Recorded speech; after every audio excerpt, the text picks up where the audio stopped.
Mad Max Fury Road is consistently referred to as the single greatest action movie of all time. Like, I was just gonna throw that statement in the script for this video, but then I saw a list of Rolling Stone's top action movies and it was literally number 1. It even says it's the best action movie on its own cover. And for good reason too. Because while you can see where every last penny of the $150 million budget went, the answer is explosions. It went to explosions. What they prioritized even more than spectacle was the story they wanted to tell. The story of a dying people and the villain that was killing them. The story of a man too slow to run from his past and a woman too slow to catch hers. And the story of a choice for hope in a world where faith is poison. And all of this was conveyed by showing rather than telling, as evidenced by the 3,000 images of storyboarding that took the role of the screenplay. By using action as a means to an end, Fury Road was able to trust the audience to understand the story for ourselves. And today we're going to talk about how. In a dystopian future where the only rule is to basically have fun, the world building of Fury Road is both incredibly bizarre yet surprisingly familiar. And I don't mean familiar because of the original Mad Max trilogy.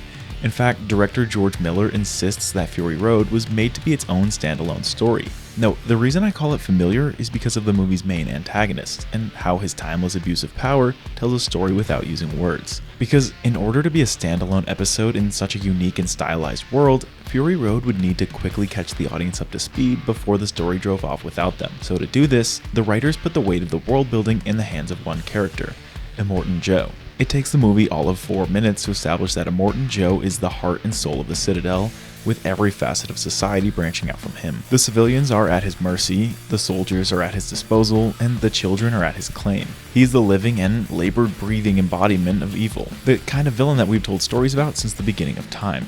Which is the entire point. Remember, they wanted anyone to be able to watch Fury Road without any prior Mad Max knowledge, but they didn't want to spend precious screen time dropping lore on us. What it wants to do is literally get the show on the road. So we don't need to know how Joe got to power. We don't even really need to know what he wants. Simply by seeing his role in society, the audience can immediately recognize the type of story that Fury Road is looking to tell. Immortan Joe is the bad guy, and the heroes will need to stop him. On my channel, as you're going to see a lot in this video, I like to use original charts to help visualize choices that a writer might make. Within my antagonist chart, Immortan Joe falls under the obstacle category. As the name suggests, these villains exist to ultimately be overcome.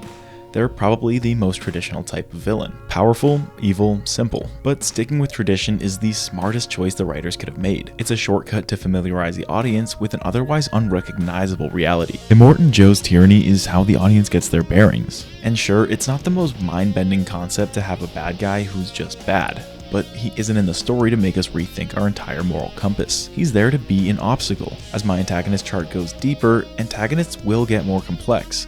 But that doesn't mean they're inherently better written. If you ask me, Immortan Joe is perfectly written, and expanding on him anymore would have strayed away from the point. By depriving the citizens of water, indoctrinating the Half-Life warboys, keeping the woman held hostage, and simply existing, Immortan Joe builds an entire world that anyone in the audience can immediately understand. So by metaphorically cutting to the chase, Immortan Joe catches us up to speed so that the story can literally cut to the chase. You know, the one on the Fury Road.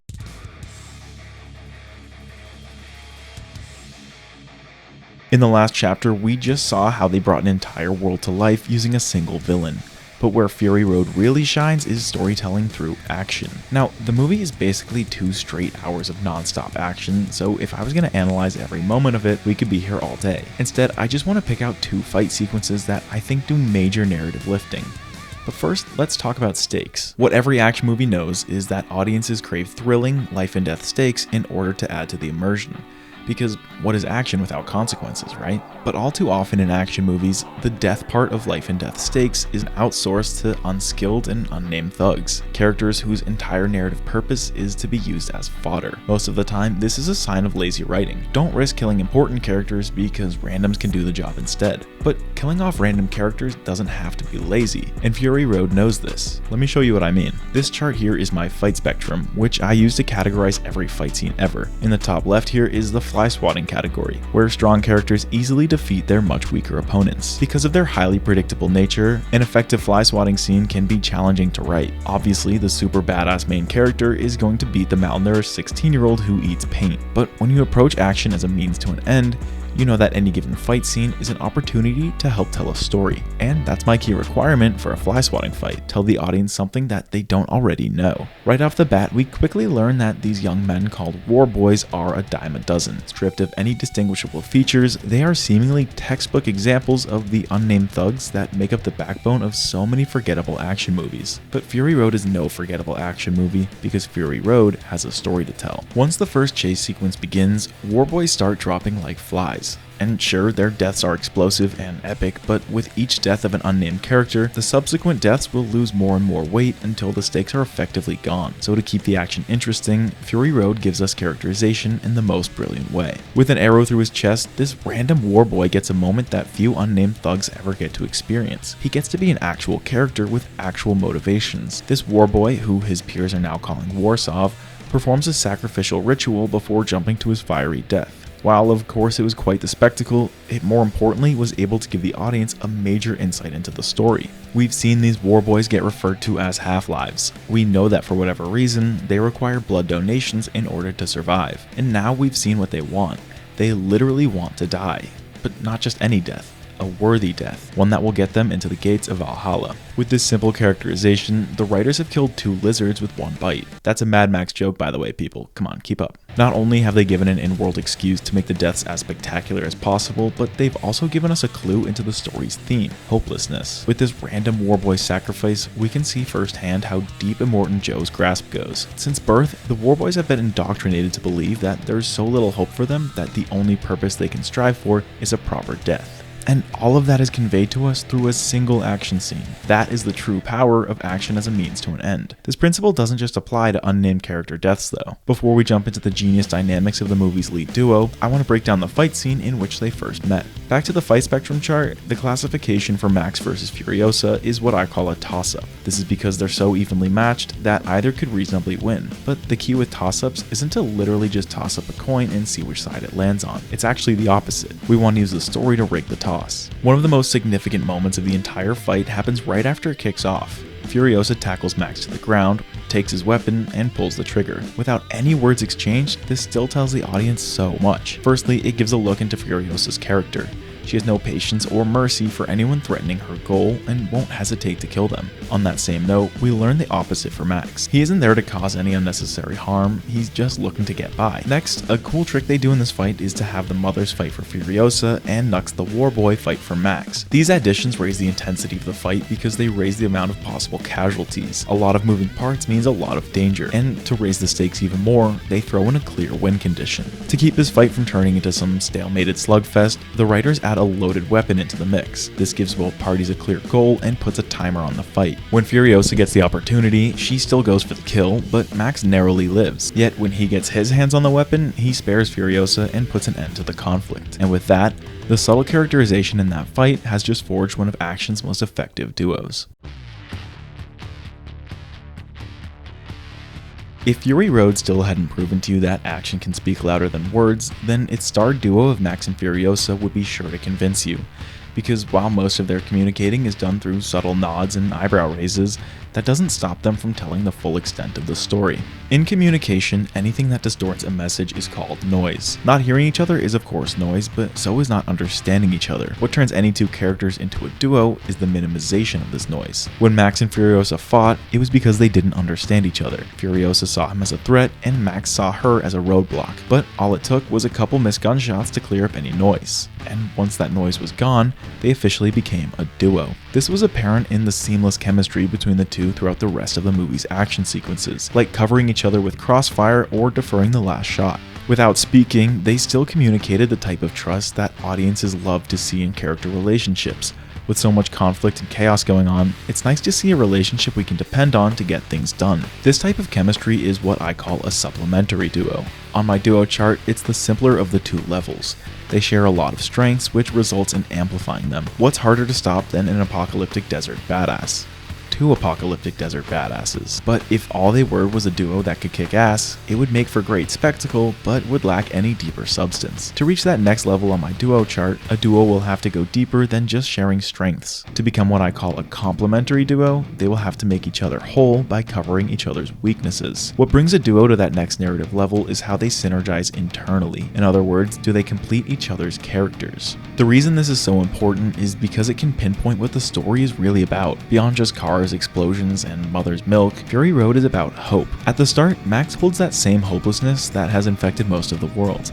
We don't know the full details of his story, but we don't need to either. All we know is that he's haunted by his memories because he couldn't save his loved ones. As a result, he spends his days running from his past. Perfectly inverse to him is Furiosa. Obviously ignoring her prequel movie, we don't know her past either. We do know, however, that she's trying to return to it. The green place is where she came from, and her entire motivation is to go back. Where Max's past makes him hopeless, Furiosa's past makes her hopeful. That sort of flip-flop between the two characters is what stories thrive on. Irony. When the two cross paths, Furiosa's hope literally gives Max an opportunity to jump on board. However, when they learn that the green place is lost to history, the roles reverse completely. Furiosa is devastated, realizing she's lost everything, but it's Max who knows this feeling better than anyone else. He picks up the slack and returns Furiosa's hope right back to her. This is what makes the duo complementary. At their weakest, they turn to each other. With their backs against the wall and their goals completely aligned, all that remains is one last ride. A ride for redemption. But before we cover my single favorite moment from the entire movie, there's something cool I want to tell you guys about. So you've probably noticed by now that I like to use original charts in my analyses. These charts are the pride and joy of this channel because they help me talk about storytelling in a way that nobody else does on YouTube. Spread all across my channel are charts for fight scenes, heroes, villains, duos, robots, you name it. If put together, I personally think they create a really valuable tool set for anyone looking to help their writing, which is why I put them all together. Across over 30 pages, I've consolidated every one of my graphs into a booklet available on my Patreon. It's got explanations on how and why to use them, and I'll update it every time a new chart gets made. But wait, there's more.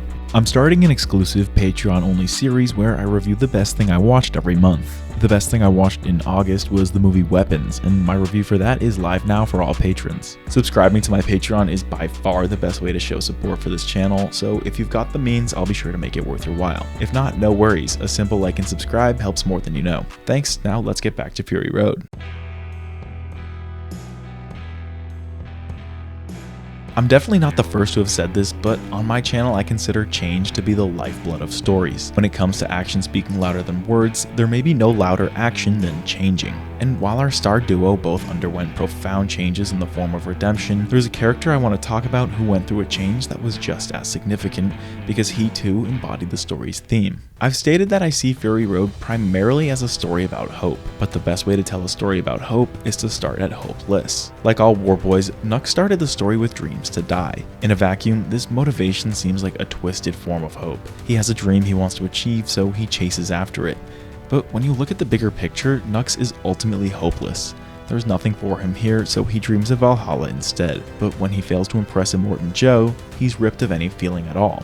He reaches the ultimate rock bottom a character can go to, which makes him a perfect vessel for change. He started the story on the most extreme end of the theme spectrum. His entire existence was tied to the world's hopelessness, but when that perspective was shattered, it actually moved him forward. Now he was in some limbo between hopelessness and hope, so when one of the mothers shows him he actually has worth, it flips his world upside down. In the story's ultimate climax, and its most emotionally chilling moment, Nux solidifies his change to both the heroes and the audience. In a sacrifice, he gets a death more worthy than anything he could have done for Immortan Joe. By sealing off the Fury Road, Nux guarantees the survival of the heroes and the mothers. Rather than hoping for some distant Valhalla, this sacrifice shows Nux's newfound hope for the Citadel. Now that is how you tell a story through action. You show how action makes change. Thanks again for watching, and make sure to comment any movies you want to see me talk about. If you have the means, check out my Patreon as well. It'll be worth your while. Peace.